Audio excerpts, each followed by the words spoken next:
أفضل الصيام بعد رمضان شهر الله المحرم রাসূলুল্লাহ সাল্লাল্লাহু আলাইহি ওয়াসাল্লাম বলেছেন, রমজানের পরে শ্রেষ্ঠ রোজা হচ্ছে মুহররম মাসের রোজা। রমজান মাসের রোজার বিধান আসার আগে মুহররম মাসের রোজা রাখা ফরজ ছিল।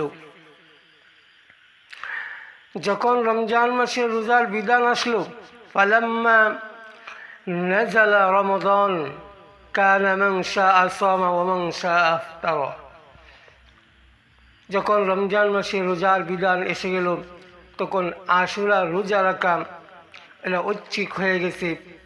রাখলে বিরাট সওয়াব, আর না রাখলে কোনো গুনাহ হবে না।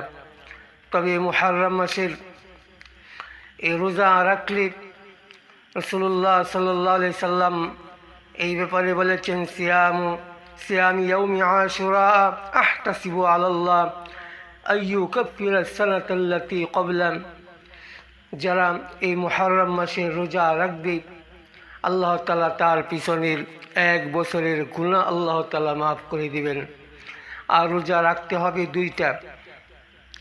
মুহররম মাসের রোজা হচ্ছে 2টা, 9-10 অথবা 10-11। তবে সর্ব উত্তম হচ্ছে 9 এবং 10 তারিখের রোজা রাখা। আল্লাহ পাক আমাদের সকলকে আমল করা তৌফিক দান করুন।